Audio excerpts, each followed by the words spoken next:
Hello and welcome. Today we'll be building an Amazon web scraper. So if you're interested in buying, let's say, a laptop, but you don't want to scroll through this endless list of products, comparing each one by clicking on all these links and browsing through the specs, but you rather have all this data on a single, easy on the eye, organized CSV, then this video might be useful for you. We will be building this code step by step. So whether you're new to web scraping or if you're just looking for some Scala specific tips, I think you'll find this video very useful. So let's get started. To start, simply create a new Scala project by going through File, New, and then clicking on Project and naming the project. I'll call mine Amazon Web Scraper. I'm going to be using a catalog for importing a template. So I'm going to be using a Scala template, which is provided by the developers of Scala themselves. So this is easy to use and it just imports all your necessary pom.xml and your source, your tests and all directly into your IDE. So if you just expand this advanced settings, you can just provide your group ID, artifact ID and version. I'll put mine as the data words.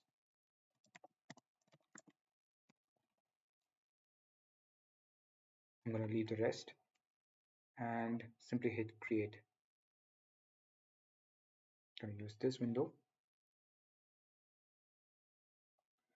Now what this will do is the template will basically just create all your directory structures and import the necessary pom.xml and add some Scala dependencies which you would be requiring to create your Scala project. Alright viewers, so I think we have imported our necessary directory structures and the pom.xml. So if you just expand your source main, you can see that your app, an example app is created for you. Now, before we start, we just need to edit the pom.xml so that we have the correct version of Scala typed over here. So I'm going to be using 2.12.10. And since we're scraping some Amazon HTML websites, we will be requiring a utility, a library, basically, which will do the heavy lifting for us. So there is something called JSoup.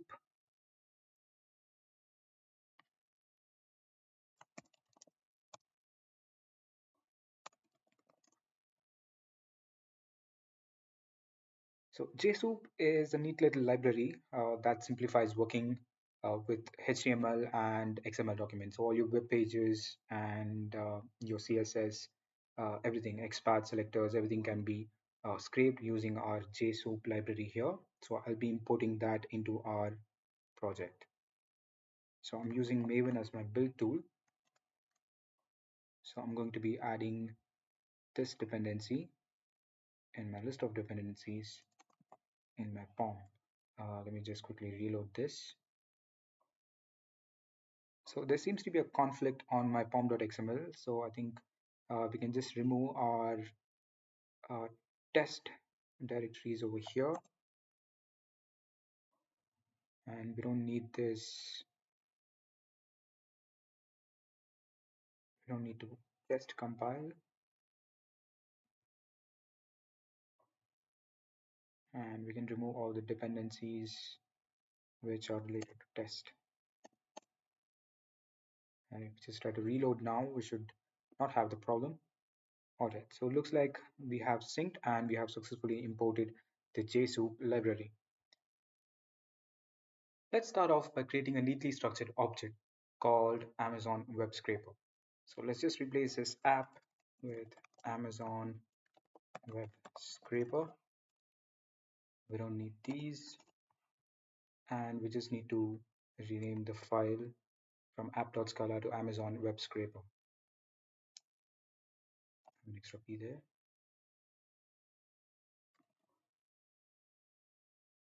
So let's start with the basics. So first, we need to have a keyword to search for, right? So whenever we are looking at an Amazon web page and we would like to purchase certain things, so let's say a laptop, So we need to have this keyword so that we can search for that particular word. Let's call it keyword. So Amazon uses a specific URL format. So we need to adjust our search term to replace spaces with plus signs. So if you look at the link that is here, you can see, okay, let's just take another example with some space. Let's say home decor. And you can see that home decor has been replaced with home plus decor. So the space in between home decor has been replaced with the plus. So let's just make that adjustment in the code here. Let's call it formatted keyword equals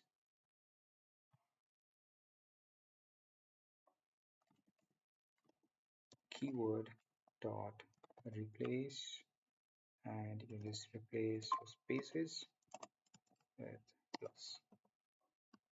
Now time to construct our full URL. So which is we need to add the rest this string, and we need to combine the home decor and this string over here. So let's just do that here. Let's call it search URL equals the string, and let's just format this with S $sign formatted keyword. Now as you can see, you have some yellow lines here. So this basically indicates that you need to make this private. So it's not really required for this use case, but it is a best practice, so it is very important that you do it. The idea is basically this keyword should not be read from any other object outside this particular object. So let's just add the keyword private here. Let's do that for all the items here. Awesome. Let's move on to the next step. Logging is very important in order to, it's not just for debugging, but it also makes your code easier to read, and yeah, actually it's actually very important for debugging. So let's just add that here. Scraping Amazon.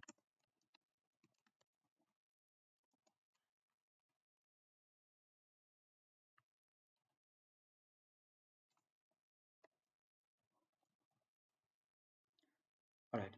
Now we'll know on the logs like which link we are exactly scraping. Next, let's define the data fields we want to pull.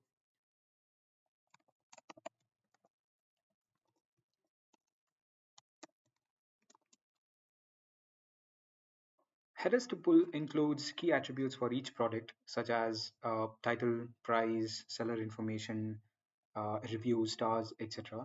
So it helps ensure that we only extract exactly what we want for our CSV output. So let's just include that. So that takes a list of title, price, is a bestseller. All right. So let's move on to the part where the actual magic happens. So we will be using a helper function called fetchPage to pull in the HTML of our search page. So let's just write that down, fetchPage, and we will be passing the search URL to it. I'm going to be writing this fetch page in a helper util where, so let's just create that utils here.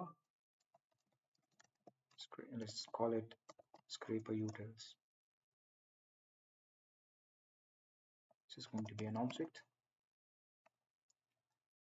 Now let's start off with writing the fetch page. So this will take a URL as its input, so a string, and then it will return me an option of a document. Now this document is part of the JSoup library.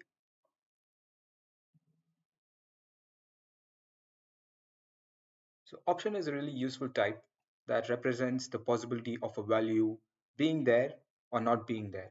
So it has two options, like one is some and the other being none. So suppose if this fetch page it returned only a document, and we have the content of the fetch page being executed. So in case it goes wrong, something goes wrong, right? And there's an error. So what happens is the application fails. It crashes and it'll show up an error saying that something has happened, and it'll show an entire stack trace of errors. But in this case, like when I'm using option,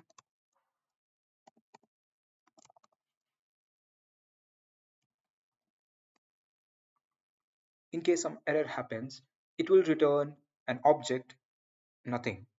So it returns an object called none, which contains nothing. Or something good happens, and if the query executes, then it will return some document. So that is what option does. Uh, it is a really safe way of dealing with nullable values when we have and we have a controlled way of handling both the cases. So we use the option document to show that this function might return either some or none. This Let's just park this function for now and go back to the Amazon scrapper. Now, as you can see, I am able to import my fetch page here. And if you can see, hover over this function, it returns an option document.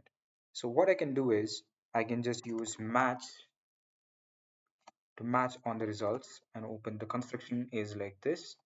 So you have two cases. One is some and the other being none, right? So this is a construction of an option type. So it returns an option document from this, and then we can match it on both the cases. So both the cases, one of them being it returns a sum if the function succeeds in getting the document, or the object none, which literally contains nothing in case something happens to this, something goes wrong in this function. So if something does go wrong, I can just write print uh, unable to fetch search document. And I can also print out this track trace so that I am able to know exactly where it went wrong. There you go. So in case something does go, we can just park that for now, and let's just first complete our fetch document function. Going back here, so what we are going to do here is again use something called try. Now, the tries construction is like this. So first you have the try block here where you can just import that. It's from scala.utils, and then it also comes with success and failure. Now, so what happens here is this is kind of similar to options. The only thing is you have a try block here. So this is where your code goes, what you want to try doing, and then it returns two cases, right? Try returns two cases. One is success and the other being failure. So we can just use the same principle like matching to match and to see how you can progress the application. So you have try and then you use match case success and some value, and case failure. If it's a failure, it will hold an exception of why it failed, and you can just do the print something went wrong, and you can just print out the exception, and later we can just return a none. So this none will, in case it's a failure, it will return a none, which literally it's an object which doesn't contain anything, and that will be returned to your option document here. So in case it does success, and I'm just going to return. So what I'm going to do in the strike block will return a document, right? So we are passing a URL and we are trying to fetch a document.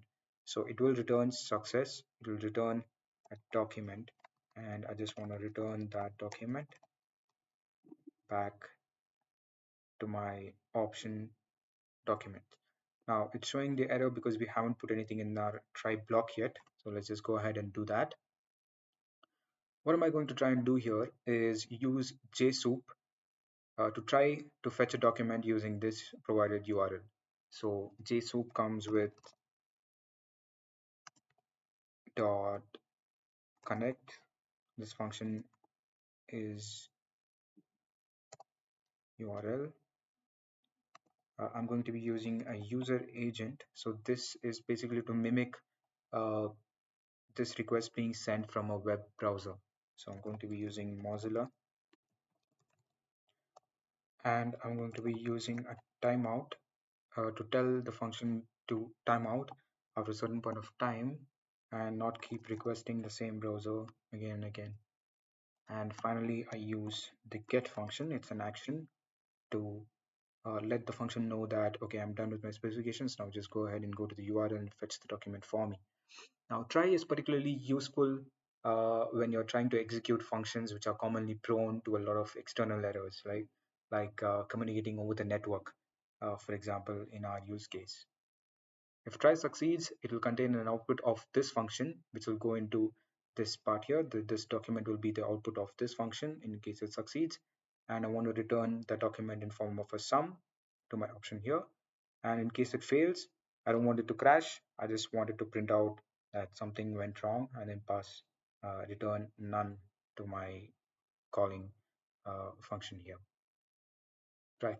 Now let's go back to the main page and complete the flow. Since the output of this fetch function is either sum or none, so now we have the search document. The result document contains all sorts of data, but we are interested only in the links of the products, right? So let's just write a function which will take in that document as an argument, and it gives an output of a list of links from that document. So let's just go ahead and do that.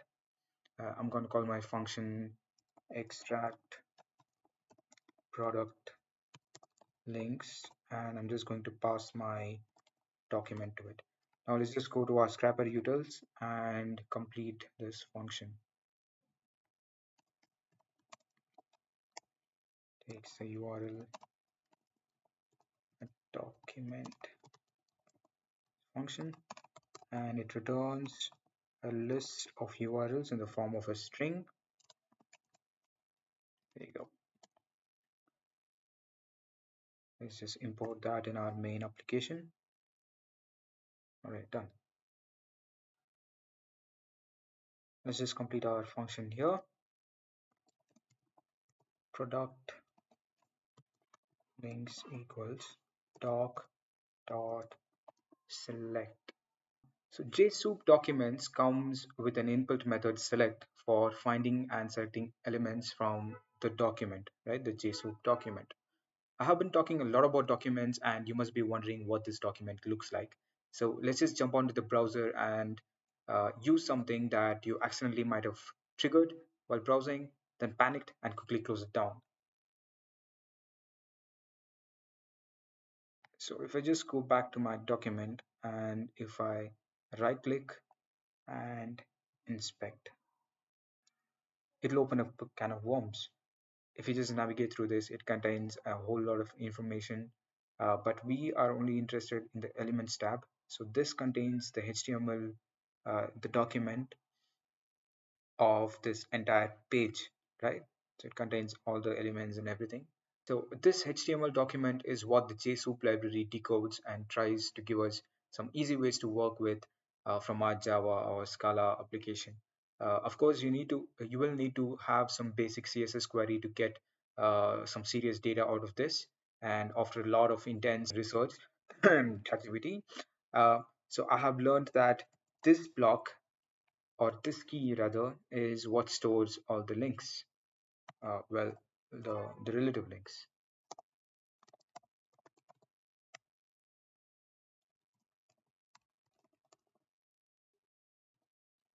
right? Well, if you must know, it's to easily find out where the links exactly are stored in this HTML. So you can just hover over the link section where the product links are. So if you just close this down and if you just hover over this, right click on it and go to inspect, it will automatically take you to the place where the links are stored. And if you can see, the link is stored in this href key here. So what I'm trying to attempt to do is try to iterate through this document and go to this a-link normal class and then get the href from there. So using my select query, this will just give out print a list of things that this entire class, right? But I'm not interested in the entire class. I just need this content, this href content. So I'm just going to quickly map, and then for every link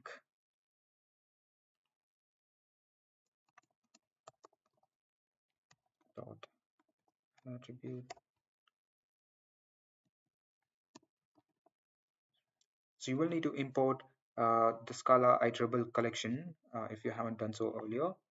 So that will just give all these map, flat map, and all these the higher order functions that you get from Scala libraries. And so you might there might be a lot of href links in this entire web page. I'm only interested in the ones that start from a backslash. So I'm just going to quickly use a filter to get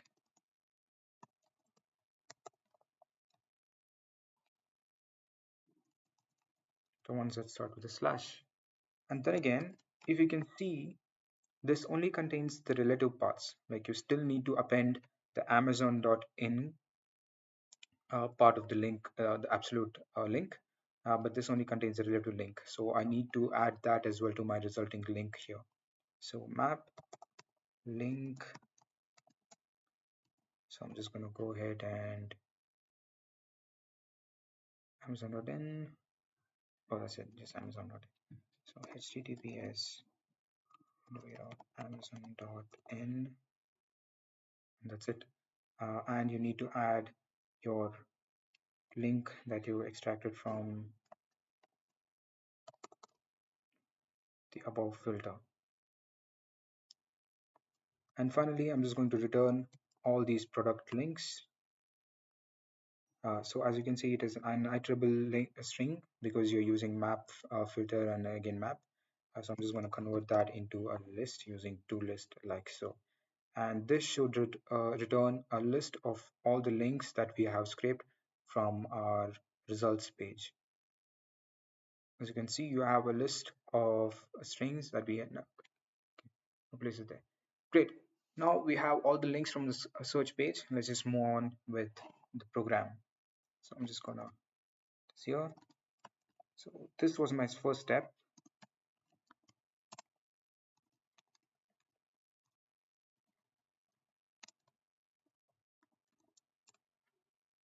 Fetch search document from the URL. And this is my second step.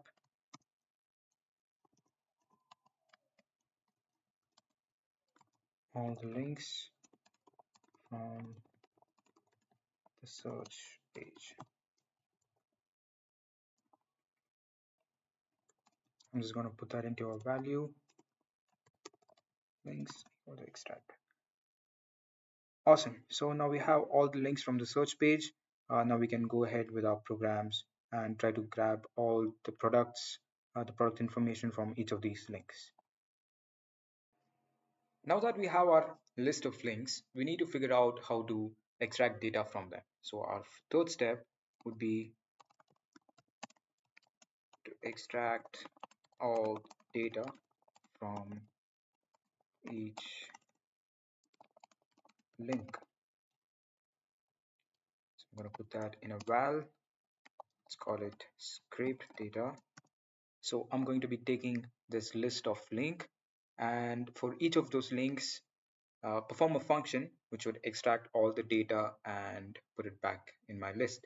So I'm going to use flat map and pass my link to it and add a function. So for each of these links, I'm going to perform an extract product data. So what this does is, for each of my link in this list of links, it will gather all my product data from that link and put it back into my list. So if that's what flat map does. And I'm just going to finish and write this extract product data function. Now, we need to figure out a way to take one product link, extract all the information we want from it, and return this information as a map if it succeeds. And if it fails, well, it should return a none and move on. So the first part is to write the constructor. So extract product data takes a link in the form of a string. And since we don't want it to crash if the extraction process fails, I'm going to return it. I'm going to return the map in form of an option and return the data in a key value format. So it's going to be in string and string. So the first part is to fetch the page for the product. So I'm going to be reusing my fetchPage function from here. And now instead, I'm just going to pass my link here. I'm not going to use the search URL, but then I'm going to use the product URL. If you can remember, our fetch page returns two cases. One is a sum document, or it returns none if it doesn't find the page. So I'm just going to use pattern matching to handle both the cases. Sum document else none. So if it does return a none, I want it to give me an exception.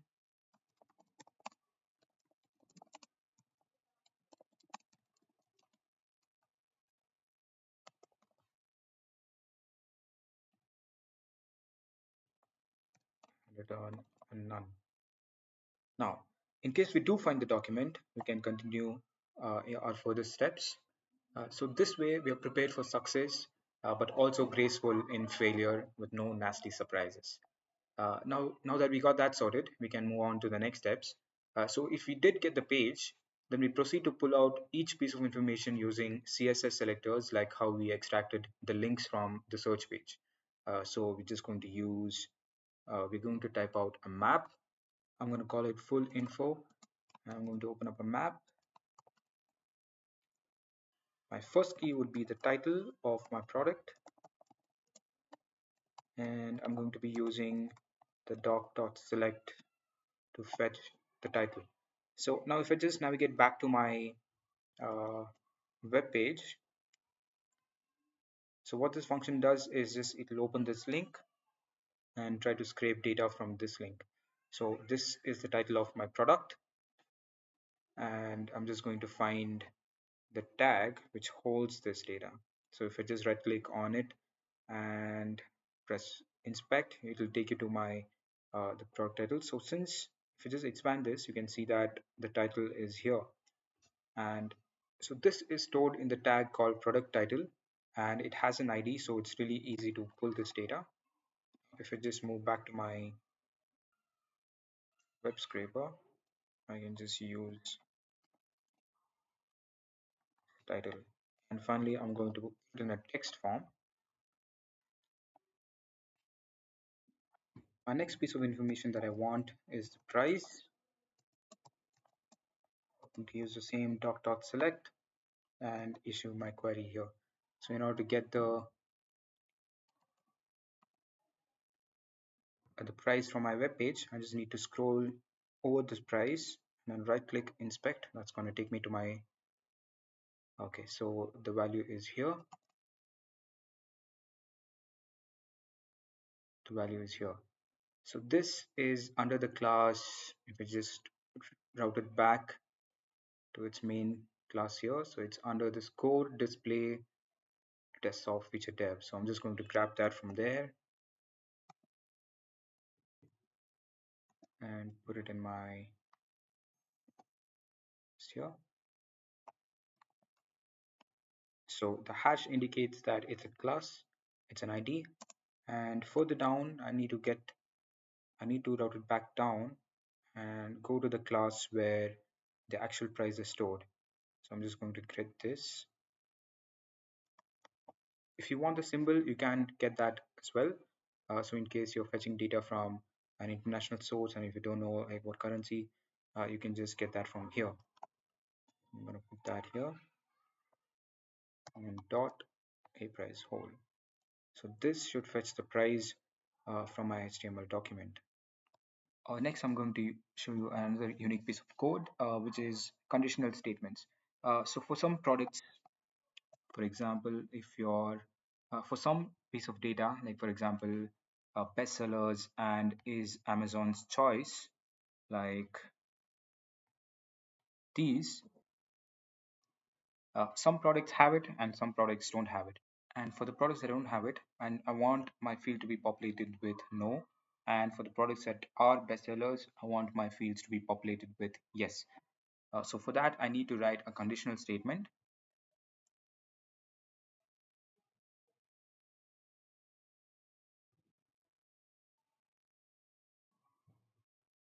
So I'm just going to go over to my code and write a conditional statement here. Is bestseller.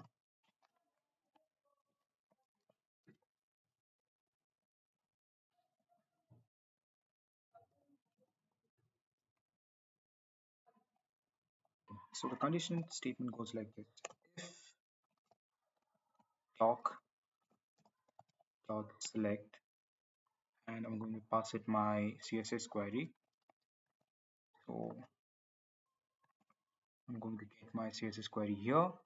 The class's ID is say guest badge or whatever it is. So I'm just going to grab that from here.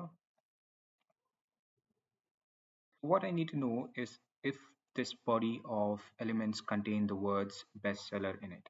So in case the products that don't have are not bestsellers will not have this piece of code here. So only for the products that are bestsellers will have this code.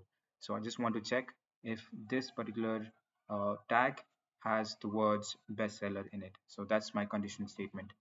So I'm then just going to go here. I'm going to get this in a text format. Dot contains the words. So before I do that, I'm just going to convert it into lowercase, so just to avoid some surprises.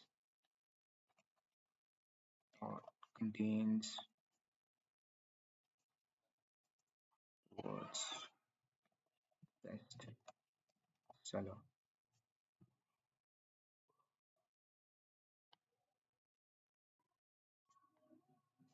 So if it does contain, then yes, else.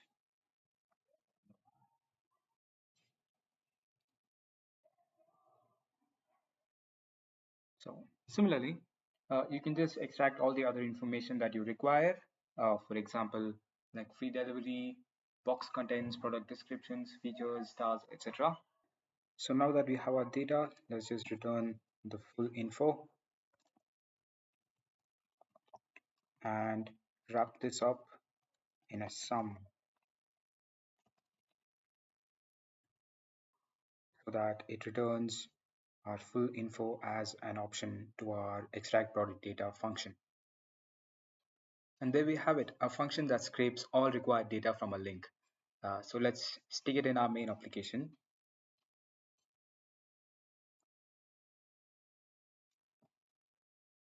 Import. And there we have it. So our scrape data is full of data that we have scrapped from our links here. It's a list of data. It's a list of maps that are resulting from our extract product data link here. Now our fourth and the final step would be to write this data into a CSV. So let's just write a function. I'm going to call this write to CSV, and I'm just going to put my script data. I also will need my output file path. So let's just put that file path. And as an added benefit, we can add in a delimiter as well. Some people prefer comma, some people prefer pipes, some people prefer a dollar sign. So we'll just give this function an ability to take in a delimiter and put that in our CSV function. And next, and finally, we will need the list of headers that you want to put in your CSV files. So if some people don't want all this data, they can just put just some of them. So that's what the headers to pull function here, uh, the headers to pull value here gets stored. So I'm just going to pass that to my red to CSV function.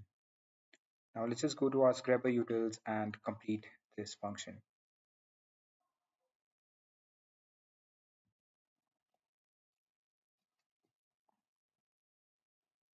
So it takes data in the form of map, then it takes an output file path in the form of a string, then it takes a delimiter in the form of a string as well, and then it takes uh, headers, which is a list of strings, and this is not going to return anything, so unit. So we start by creating a print writer.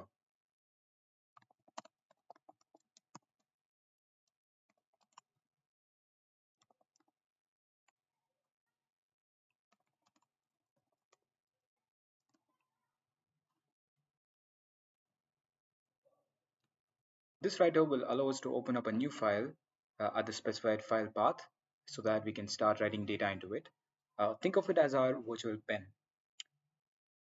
Now, before we write our actual data into our file, we need to write the headers to the CSV file. The header row is a neat and clear label for each column. So we're going to put this into a try block.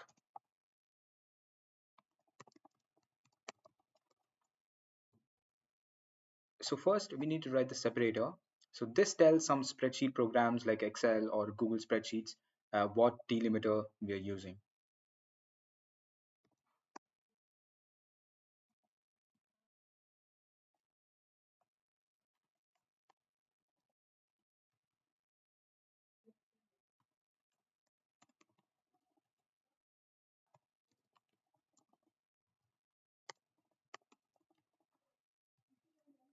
And then I'm just going to append the headers by making use of the make string. So the make string joins each column name like header, the headers like title, prices, etc. into a single line separated by our chosen delimiter. Let's move on to the main data. Each row represents one product and each column in that row represents an attribute. So what we're going to do is we're going to iterate over each row by looping through each map in our list of data. That's a mouthful. Now data dot for each data dot for each.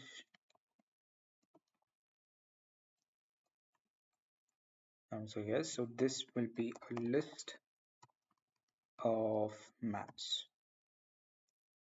So this contains a list of each data that was extracted for each link. So the E for each row,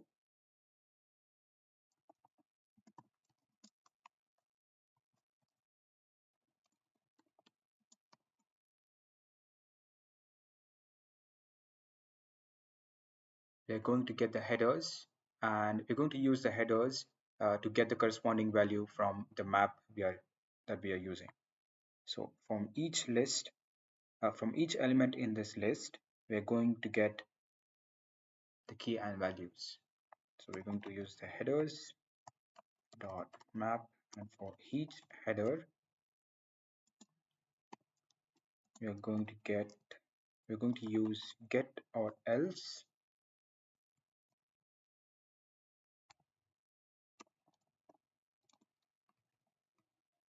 The get or else function is our safety net.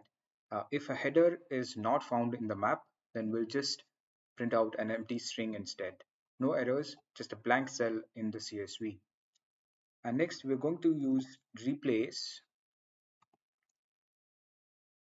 and we're going to replace all the delimiter symbols which are present within the data itself, just in case to avoid messing up the CSV structure. So we're going to replace all the delimiters which are present in the data, and put that as an empty string, or we can put that as a space. We can replace it with a space. Next, we're just going to use writer to write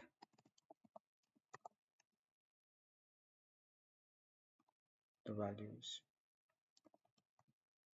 And again, I'm going to use make string and use my delimiter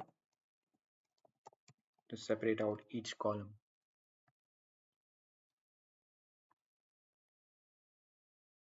And after that, I'm going to close my writer.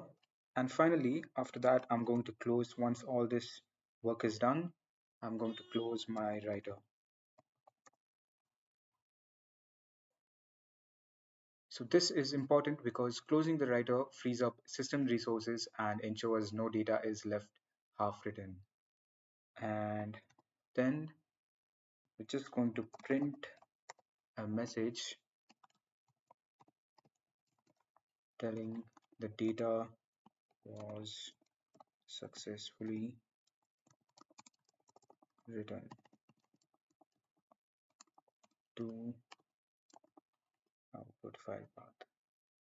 So this is our little confirmation that everything's gone according to plan. So now we have a write to CSV function that gives us a robust, flexible way to save our data to a CSV file. So it carefully handles all potential issues like missing data and delimiter symbols, ensures the file is properly closed, and even adds a friendly message at the end. So just a kind of thoughtful, reliable code that lets us rest easy, knowing it's done the job precisely and cleanly. So now we have completed the code. We're just going to import this in our main application. We haven't declared our output file path, so we can just do that here.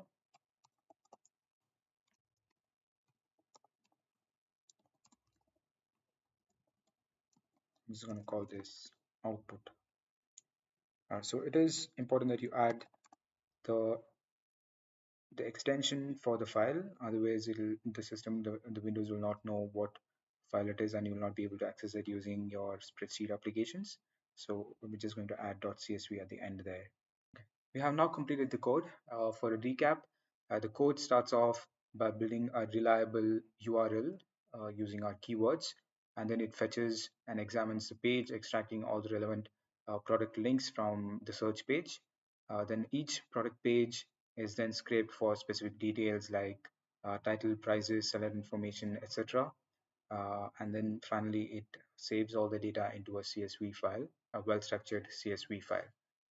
It also handles potential issues like missing fields, delimiter clashes, etc. We are using try catch and all the error handling techniques to ensure resilience at each step. So it provides clarity and control as we navigate the unpredictable web. Now, let's just try to run this program. So before that, we need to add the extends app here so that the IDE recognizes it as an application, as a Scala application. So let's just go ahead and run this.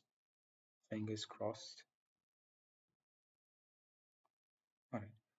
So this error is caused by a line which is present in my pom.xml. So this particular line causes issues.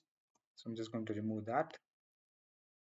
And what I'm going to do now, viewers, is so this search link with the keyword laptop might contain hundreds of links for each laptop. So I don't want to pull all the data for being time conscious. So I'm just going to take 10 links. So I'm just going to add dot take 10. So I'm just going to fetch the first 10 results of my extract product links. That's right.